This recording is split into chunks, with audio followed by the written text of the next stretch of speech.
Neach carach, I bhreathan is a ghaine uasal. Cha né amtas a haun a bhí cosg ùine ná airgead a bhí fasanta. Cimar a bhínachas tú fasanta. Se bhí a lentin an asan, násal a mínachach a heag brín an fachgal. Le a bhí fasanta, hasin na cíalchuch a bhí a lentin stail an avisteach agus a cruachuch fiúin ure. Siad a persanta a haun godeach. An rút a bhí se bh héine deanamh go havisteach. In stail a hacah hín, is na rialtan fóchal, ná móchal a bhí sibh a lentin. Se a haun an fasan ach a bhí cáid ma an an dói a ricas ar a bhéin.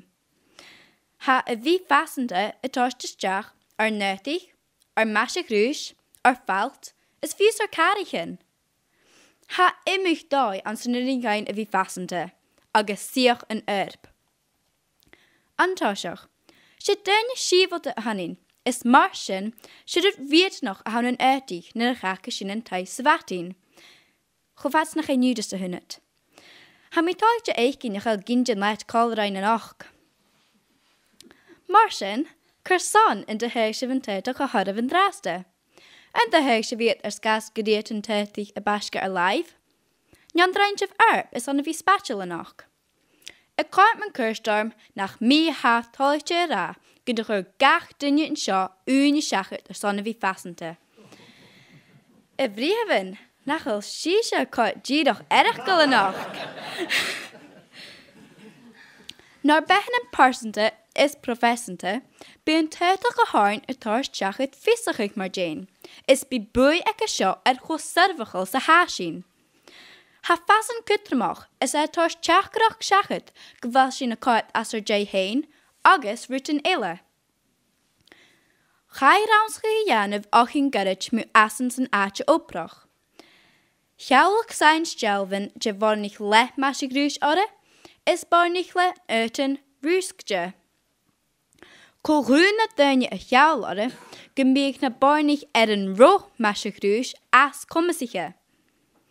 An an selmachal haast kodamach a hef kodichin varnich, hurs professor Etkoff gre inel evenkoch a haunen fassen, is gun gavach lachgig or som biachgun chuine a harahig. A hever behen in persanta, ha sin ulle jaloch ar go kutramach sa ha fassen is sirig bramer, nachel? Is a jalin a haunen fassen, dierig mar pentig, danse is kjall. En je ametjes a haun ùine is airgead a chosgan no rutin seo. Ha jan a tarschein tokal kria is talachis, agus ha bunach kan slantje en leip seo. Ha fassen keeltje ri féin ves, rut a het kria ar kut slantje. Agus ha jan vrie seo ri eikin an an imig cru is da, ans gach duig. Smenjigib ar an tarsten a hakin hien an an alpa. Na saris na hinsjochen, is na kimonos an an Japan. Ha fassen na farsten chulter, is mar farsten dai vehe soniste na biljanen, is a tarst oprichen ka duine ar fieich in tuil. Ek kochrinnigig na dugen en einigste mu valst is lessigig, ga je go hunig gewel een grievig is fassen na goi kuurgach gus urtes a janef an een dugen en bochke. Ha komme soch an a hulle dinge en talent en krugel a glachgig gus fassen en ure a jelleweg. Aan een Kenya an een neukie jeug shaket zu koig, maar eschenplen, ha zich truur varni company, Kazuri.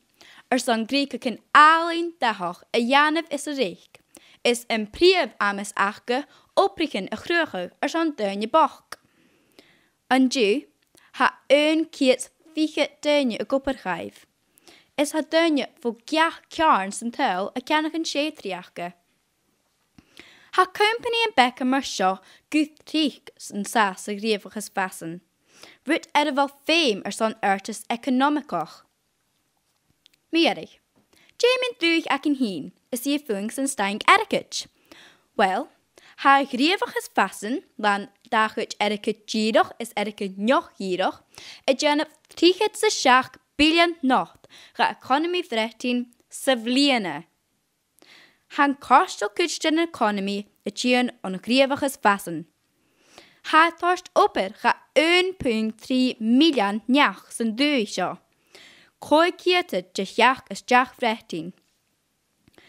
Han rialtas gur brosnachuig gus barach a cheannach. Is carsan? Mar a ceannach sin uitach fasanta tilig. Dé hachris gan an economy. Tútia as a chéile. I chartin. I bhil sibh háistin bheach gyda amaideas a hawn ùine is airgead a cosg ar a bhí fasanta. Tap live.